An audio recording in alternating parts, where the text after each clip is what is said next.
What makes me me? What makes Sofia Sofia? What makes Javier Javier? What makes Andrew Andrew? What makes Moza Moza? What makes you you? This is about identity. So the first part is to define and describe identity. Well, let's get around this ship of Theseus problem first of all. The way I like to think about identity is kind of like a country. A country has invisible borders. Excluding customs, you can just walk in and out. Now, apply that to the body, with the borders being the outline of the skin. You know, it very much includes the hair, includes pretty much any part of the body that's alive. It could arguably include prosthetics as well, but again, I say arguably, it's up to you to decide whether prosthetics are part of the human body or whether they're just put on there. After all, you don't, to my knowledge, you don't feel any contact made with the prosthetic limbs, if you like. So if you like, the dead cells have left the country of identity. Now, any new cells, which are made in the body, are immigrants into the country of identity.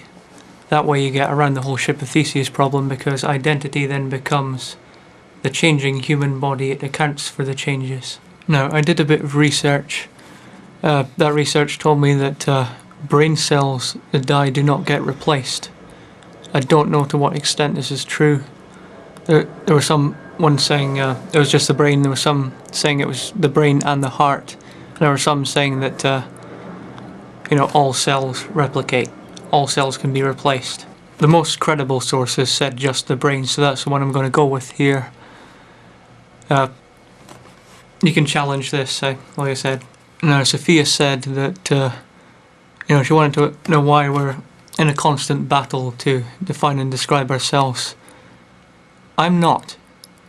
To me is just fundamentally my consciousness, if you like. The fact that I'm in this body as opposed to in another. That to me is what makes me me. And then, thoughts, memories, whatever I can do with my body, that's all just data. That's stuff that accompanies the consciousness, if you like. So it's hard to explain exactly what I mean, but to me the fundamental part of me is the consciousness. And that's not something that changes, that's constant. That stays with you your whole life. You don't just suddenly pop out of your body and into someone else's. I hope I'm explaining this right, because it's the part of your body which I think is the most difficult to define. The fact that you, if you like, are in this body and not another. Like, to put it in very simple terms, I could ask, why am I in this body and not, say, Sofia's or Javier's? Why do I specifically control this biological machine here in Scotland, here in... And also, when did this begin? When did I kind of get put in the driver's seat, if you like? Was it, sometime between conception and birth? Was I in control of the sperm or the egg or whatever? I would say it was. I would say that this is all due to the brain, so it would have happened sometime between conception and birth. I hope I went somewhere with that. But to me, that controller of the biological machine, what I take to define as the consciousness, I hope that's what people mean when they say the consciousness, but that's what I take to be the actual identity, if you like, the source, the origin point of the identity. It's so hard to put into words, but I hope you guys get what I'm trying to say here. And I would think it's because we realise that we say, like, hi Sofia instead of hi clone of Sofia, or something like that. There's no reason why I'm picking on Sofia, it's just an example here. Alright, so then Sofia asks, is it a unique concept? Does it change over time? And going by the definition I just said, parts of the identity change, parts of it stay the same. The consciousness, if I've done the research right, the brain stays the same. The brain cells do die, but they don't get replaced. But generally, the brain stays the same. The consciousness stays the same. Thoughts, memories, knowledge changes. The cells die and are replaced. Those are changes. Right, to just put it simply, there's nothing else you can say other than parts of it change and parts of it stay the same. Right, let's go to social identity.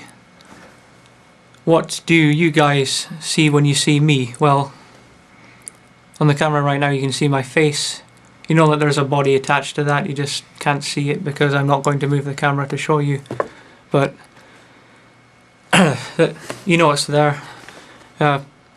You know the things that I've said on camera, you know anything you might have seen on Blog TV or anything like that. And you might know anything that you've seen on any other sites like MySpace or anything else you might have come across that has that's been written by me or has input by me, anything like that. That's what you know about me, and that's what you guys would take to see. That's what you guys would see as my identity, if you like.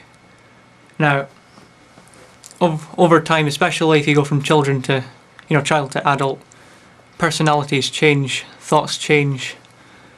It's especially obvious when, like, you've known friends for quite a few years from childhood to adulthood.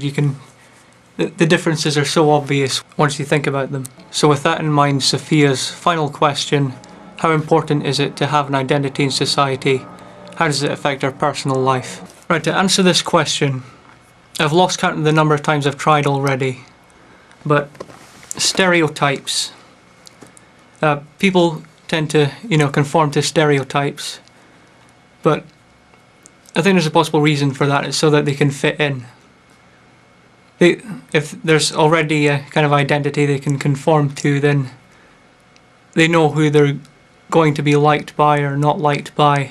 Stuff like that. They don't have to guess as much when it comes to social situations, if you like.